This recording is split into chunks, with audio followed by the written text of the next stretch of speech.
अस्सलामुअलैकुम गाइस, कैसे हैं? उम्मीद है खैरियत से होंगे। अल्लाह पाक सबको अपने हिफ्ज़-ओ अमान में रखे, खैर आफियत के साथ रखे। मैं बिल्कुल ठीक हूँ, अल्लाह पाक का करम है। और कितनवां रमज़ान चल रहा है? आज 23वां रोज़ा है। और 23वां भी नहीं, 22वां रोज़ा है। कल 23वां रोज़ा है। यहाँ पे आज हम लोग करवा रहे हैं अफ्तारी। मेरे भाई ने काफ़ी दिनों से कह रहा था कि अफ्तारी करवाएं, अफ्तारी करवाएं। हमने कहा नहीं, अभी नहीं। अब आके कहते हैं अब आखिरी रोज़ रह गया, अब तो करवा लेना। हमने कहा चलो ठीक है, करवा लेते हैं। यहाँ पे हमने आलू वगैरह धो के रखे हुए हैं, पहले धो लिए हैं, काट के फिर धोएंगे। और यहाँ पे मैं सोच रही हूँ मेरे साथ आलू आगे कटवाओ, मेरे अकेले से नहीं काटे जाते। सुबह ये लोग मुझे कहते रहे हैं, जब ये सामान इकट्ठा कर रहा था तो फ्रूट वगैरह इसने धोया, सारे काम वगैरह साथ साथ मैनेज करवा रहा था। मुझे कहता है कि आलू वगैरह काट के, प्याज वगैरह काट के रख देते हैं, टाइम से पकौड़े बनाना स्टार्ट करना, ऐसा ना हो लेट हो जाए ना। तो मैंने कहा कुछ नहीं होता, 60-70 बंदा है, कौन से इतने बंदों की तुमने अफ्तारी की हुई है? कहते तुम पकौड़े जब बनाओगी ना तुम्हें लग समझ जाएगी। इसने सही बात है, मुझे कहा था कि हम लोग समोसे ला रहे हैं तो हम पकौड़े साथ ले आएंगे ना। मैंने कहा नहीं, वो अच्छे नहीं होते, हम लोग ना पकौड़े घर पर बनाएंगे। तो कहता है चलो ठीक है, तुम्हारी मर्ज़ी, कुछ नहीं कहा जा सकता। यहाँ पर ये तकरीबन 125 प्लेट्स लेके आए हैं फ्रूट्स चटनियाँ वगैरह के लिए ना। और यहाँ पे ये हम लोगों ने तकरीबन 5 केजी से या ज़्यादा, या 5 केजी तकरीबन आलू होंगे। आलू घर पे पड़े हुए थे, वो हमने नहीं मंगवाए। हमने इससे कहा कि आलू ना लेके आना, आलू घर पे पड़े हुए हैं। कहता है ठीक है, कोई मसला नहीं। मुझे इस चीज़ का नहीं पता, मैनेज तुम लोगों ने करना है, जैसे भी करो। जो चीज़ मुझे कहोगे मैं ला दूँगा, जो चीज़ नहीं लानी वो भी मुझे बता देना। हमने जो जो इससे बोला वो ले आया। यहाँ पे अब मैं आलू छील रही हूँ, ये काट रहा है। वैसे इसने ना सारे आलू छिलवाए भी हैं, कटवाए भी हैं, प्याज भी कटवाए हैं। आगे आगे देखें ये कौन कौन से काम करता है। और अगर आज मैं कहती हूँ ये ना होता ना हमारे साथ अफ्तारी बनाने में, तैयार करने में, प्लेट्स लगाने में, तो हम लोग बहुत ज़्यादा लेट हो जाते। यहाँ पे असद आलू काट रहा है और एक तरफ अब्बू भी धनिया काट रहे हैं, लहसुन ग्रीन है वो काट रहे हैं, पुदीना काट रहे हैं। सारे कामों में मसरूफ़ है, कोई ऐसा बंदा नहीं है जो वेला बैठा हो। ताया अब्बू खेतों में गए हुए हैं बकरियाँ लेके, अब्बू साथ धनिया वगैरह कटवा रहे हैं, अम्मी भी साथ सारा काम करवा रही हैं, बर्तन धो रही हैं, ये कर रही हैं, वो कर रही हैं। मैं वीडियोस भी बना रही हूँ और साथ काम भी कर रही हूँ। आप लोग ये ना समझना कि मैं बिल्कुल निवेली निकम्मी हूँ, मैं कुछ भी नहीं कर रही।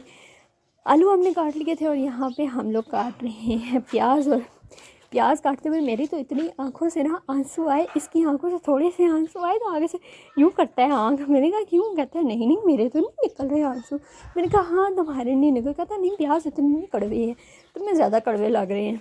आलू प्याज हम लोगों ने काट लिए थे। यहाँ पे अब्बू सही स्पीडों में कोशिश लगे हुए थे धनिया वगैरह काटने की, जो कि अब्बू से कट नहीं रहा था। छुरी इतनी तेज़ नहीं थी। फिर हम लोगों के पास जो छुरियाँ थी वो तेज़ थी काफ़ी। हम लोगों ने फिर अब्बू को छुरी दी, आप इससे काटे। यहाँ पे मैं और इस टप में, इसी टप में हम लोगों ने बेसन बनाना है। लेकिन अभी फ़िलहाल हम लोगों ने सोचा कि हम लोग क्यों ना ऐसा करेंगे, हम लोग इस टप में ना ये आलू और प्याज पहले अच्छी तरह वॉश कर लेते हैं, फिर इसमें बेसन बनाएंगे। और हमें ये अंदाज़ा था कि इस एक टप का बेसन तकरीबन 70 बंदों के लिए बहुत इनफ है, पकोड़े बन जाएंगे, काफ़ी होंगे। यहाँ पे इसी बेचारे ने सारे धोए हैं, सारा इसी ने ये किया है। मैंने यहाँ पे ये कुछ भी नहीं किया, ये सारा इसी ने किया है। अगर मैंने किया थोड़ा बहुत किया, एंड पे इससे आलू निकल नहीं रहे थे, छोटे छोटे कट्टे हुए थे, वो मैंने इसको निकाल के दिए थे। यहाँ पे इसने फिर दूसरी बार धो के अब टप में डाल रहा है। टप में डालने के बाद हम लोग यहाँ से अब्बू को कह रहे थे अब बस कर देना। अब्बू कहते हैं अभी की सब्ज़ मिर्चें काटने वाली रहती हैं। हमने कहा अच्छा चले ठीक है। थोड़ी मैंने सब्ज़ मिर्चें काटी हैं, फिर असल ने कहा चलो तुम वीडियो बना लो, तो मैं मिर्चें वगैरह काटता हूँ ना। यहाँ पे अम्मी पुदीना काट रही थी और अब्बू धनिया काट रहे थे। असद ने मिर्चें काटी, थोड़ी मैंने मिर्चें काटी। मिर्चें वगैरह काटने के बाद हमने कहा कि हम लोग इसको भी वॉश कर लेते। असद ने क्या किया, देगचा उठाया, ड्रम में से डाला।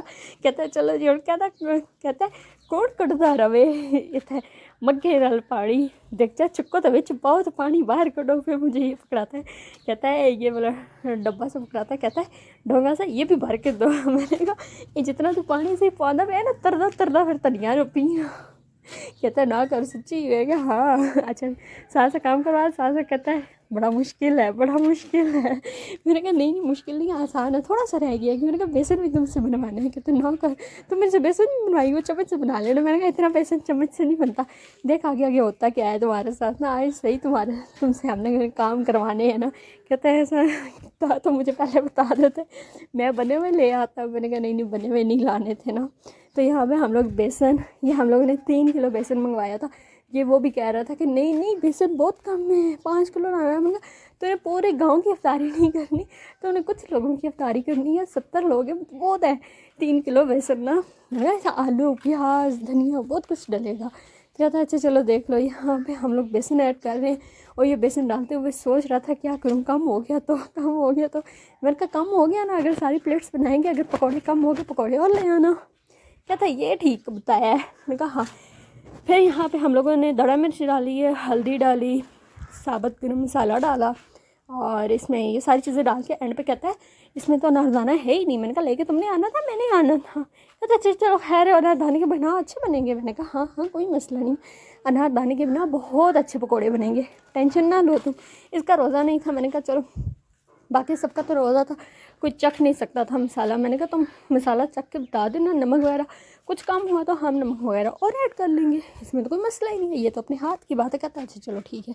यहाँ पे मैंने इसे कहा कि पानी ज़्यादा नहीं डालेंगे, पानी डाला तो ये क्या होगा कि बेसन बहुत ज़्यादा पतला हो जाएगा, तो पकौड़े नहीं बनेंगे, थोड़ा सख्त होना चाहिए। क्यों, आलू और प्याज भी तो इसमें पानी छोड़ेंगे ना, तो इस वजह से ये बहुत ज़्यादा पतला हो जाएगा। कहता अच्छा चलो ठीक है, जो करना है मुझे बताओ। फिर इससे हमें सारा बेसन बनवाया। बेसन बनाने के बाद फिर यहाँ पे ये चखता है और कहते हैं इसमें तो नमक बहुत कम है। मैंने कहा अच्छा चलो मैं नमक डालती हूँ। फिर मैंने नमक डाला साथ। इसने ये सारा बनाया, ये सारा बनाने के बाद कहता है बस अब मेरा काम ख़त्म हो गया है। मैंने कहा नहीं अभी तुम्हारा काम ख़त्म नहीं हुआ, अभी तुम्हारा बहुत काम है शाम तक। कहते हैं कि मतलब मैं कहीं जा नहीं सकता। मैंने कहा तुमने जाना कहाँ है। कहता है मैंने समोसों का ऑर्डर दिया हुआ, मैंने वो उठाने हैं 5 बजे। मैंने कहा अभी 5 होने में बड़ा टाइम है, अभी तो 2:30 हुए हैं, अभी 5 होने में बड़ा टाइम है। इसको बातें शातें करके यहाँ पे मैंने काम शाम सही लगाया हुआ था। काम लगाने के बाद ये कहते हैं और छड़ दे मेरी जान, बस कर दे, मेरे कुछ नहीं होता। तो बड़ा बेसन वगैरह सही अच्छे से हम लोगों ने इससे बनवाया। कहता बस मिक्स हो चुका है, अब मैं छोड़ दूँ इसकी जान। मैंने कहा हाँ अब तुम छोड़ दो, अब थोड़ा सा मिक्स करो, मिक्स करने के बाद छोड़ दो। हम लोगों को ये डर था कि अगर पकोड़े कम हो गए तो फिर बहुत ज़्यादा मसला हो जाएगा, लेकिन खैर अल्हम्दुलिल्लाह ये काफ़ी बेसन था।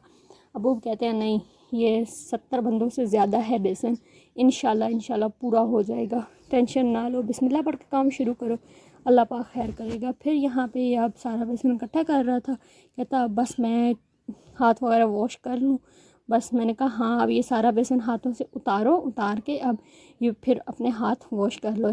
कहता है अच्छा चलो ठीक है। यहाँ पे ये बिल्कुल हाथ वगैरह साफ़ कर रहा था। हाथ वगैरह साफ़ करने के बाद अब ये करेगा हाथ अपने वॉश। और हम लोग इस बेसन का क्या करेंगे, हम लोग इसको रख देंगे आधे घंटे के लिए, क्योंकि आधे घंटे के अंदर अंदर ये अपनी जगह पे आ जाएगा, बिल्कुल सेट हो जाएगा बेसन। उसके बाद हम इसके बनाएंगे पकोड़े। और यहाँ पे अभी ये प्लेट्स वगैरह निकालेगा। प्लेट्स वगैरह निकालने के बाद देखिए फिर आगे साथ साथ क्या करता है, क्योंकि 5 बजे से पहले इसने फ्रूट भी काटना है सारा, इसने शरबत भी बनाना है, इसने चटनी भी बनानी है, इसने पूरी प्लेट्स बनानी है। क्योंकि अगर 70 बंदे हैं तो फिर 80+ इससे प्लेटें बनानी होंगी। बंदों के साथ बच्चे वगैरह भी आ जाते हैं तो एक्स्ट्रा लोग आ जाते हैं, तो फिर इसलिए मसला ना बने। यहाँ पे ये कह रहा था अब बस हो गया। मैंने कहा हाँ अब तुम बस कर दो। फिर मैं थोड़ी पीछे हट के इसकी पिक्चर ले रही। मैंने कहा सुनाओ कैसा बना। कहता बहुत अच्छा बना है। मैंने कहा अच्छा। कहता हाँ इसने क्योंकि टेस्ट किया था ना, टेस्ट करके कह रहा था गुड, अच्छा बना है। ये जो पीछे चरपाई पड़ी हुई है इस पर हम लोगों ने फ्रूट्स वगैरह धो के रखे हुए हैं। और अभी चलते हैं किचन में। बेसन को उठा के हम लोगों ने किचन में रखा है। किचन में रखने के बाद यहाँ पे असद ये है मौसमियाँ ने, वो इसे क्या कहते हैं, गिल के पता नहीं क्या कहते हैं, इस ये इतना खट्टा होता है। हम लोग इसका ना 1 या 2 पीस डालते हैं, इसकी जो अंदर से वो डलियाँ सी होती हैं वो हम 1-2 पीस डालते हैं। हमारा इजीली इतना खट्टा, लीमू से ज़्यादा इसके अंदर खटास होती है और इसका हम लोग शरबत बनाते हैं। आज ये कहता है ये डालेंगे और जामशीरी डालेंगे। मैंने कहा ठीक है। फिर ये यहाँ पे छील रहा था, अम्मी इनका अंदर से वो जूस सा निकालेंगी, फिर इसको छान के फिर हम लोग टप में डालेंगे और यहाँ पे इसने ये छील दी थी, कहता है ये बहुत ज़्यादा है, ये बहुत है, क्योंकि ये बहुत खट्टी हैं। यहाँ पे फिर अम्मी इनका जूस वगैरह निकाल रही थी। अम्मी कहती हैं अब मशीन में क्या ग्लंडर करनी, सारे बीज वगैरह ग्लंडर हो जाते हैं इसके साथ, और ये बहुत ज़्यादा कड़वा हो जाता है। फिर अगर इसको खटास में रखना है तो फिर हम इसको ना हाथों से करके इसका छान लेते हैं। यहाँ पे असद दरवाज़ा वगैरह साइड पर कर रहा था, पहले कहता है नहीं ये दरवाज़ा उठा के बाहर रख देते हैं। हमने कहा नहीं नहीं, तुम बाहर इसको ना रखो, तुम ऐसा करो इधर ही पीछे कर दो दरवाज़ा, कुछ नहीं, आगे चटाइयाँ वगैरह तुम बिछा लेना। कहता है ठीक है। कहता और प्लेट्स वगैरह गिने, 125 प्लेट्स लेके आया था और 36 गिलास, 6 आई थिंक जग लेके आया था। ये हम लोग यहाँ पे हमने कहा चलो हम लोग इनको काउंट कर लेते हैं, क्योंकि अगर काउंट ना करें तो फिर बाद में जो लेके जाता है प्लेट्स, ये पूरे गांव की मस्जिद में पड़ी होती हैं। जिस घर में कोई ख़त्म हो, कोई इफ्तारी हो, कोई भी मसला हो, महफिल मिलाद हो, कुछ भी हो, तो मस्जिद की प्लेटें और गिलास वगैरह जग वगैरह इस्तेमाल होते हैं। क्योंकि ये पूरा गाँव पैसे डाल के तो फिर एक ही बार ला के मस्जिद में रख देता है, और फिर जिसको जो ज़रूरत होता है वो ले जाता है। यहाँ वैसे तो हमने 1-2 दिन पहले करनी थी, और वो प्लेट्स किसी के घर पड़ी हुई थी, उनके वो घर कोई कुरान खानी का ऐसा सीन था, तो उन्होंने प्लेट्स रखी हुई थी। हमने कहा चलो ठीक है हम लोग कल कर लेंगे। फिर यहाँ पे असद ने प्लेट्स वगैरह लगाई है, पहले वॉश की करके इसने त्रोड़े में डाल दी थी सुखा के। तो फिर यहाँ पे ये प्लेटें गिन रहा था कितनी प्लेटें निकालें। हमने कहा पहले तुम 70 प्लेटें ही निकाल लो, ज़्यादा ना निकालो, जैसे जैसे हमें ज़रूरत होगी हम लोग निकाल लेंगे। फिर प्लेट्स निकालने के बाद इसने 2 बार प्लेट्स गिनी है। एक बार मुझे कहता है तुम गिनो, मैंने कहा हाफ़ गिनी है, तो मैंने कहा बस नहीं बस हो गया, खुद गिनो। कहता अच्छा चलो ठीक है तुम रहने दो, मैं गिनता हूँ। फिर ये आराम तसल्ली से बैठ के यहाँ पर एक एक प्लेट करके गिन रहा था। ये प्लेटें गिनना सबसे मुश्किल काम है, क्योंकि बीच में कोई आगे पीछे हो जाती है ना प्लेट, तो फिर बंदे को समझ नहीं आती, और फिर बंदा पूरा पागल हो जाता है कि प्लेट ढूंढो कहाँ पे है मस्जिद की प्लेट, कहीं नहीं जानी चाहिए। और यहाँ पे अम्मी ने शरबत को छान लिया था अच्छे तरीके से, और ये छान के सही बात है इतना प्यारा इसका कलर लग रहा था और इतने मज़े का लग रहा था, दिल करता था कि बंदा अभी खुद इसको पी ले। और क्या करे बंदा, लेकिन रोज़ा है और ये इतना खट्टा है कि बंदा पी नहीं सकता। और इस शरबत से पूरा 1 टप शरबत बनेगा, ये बहुत बड़ा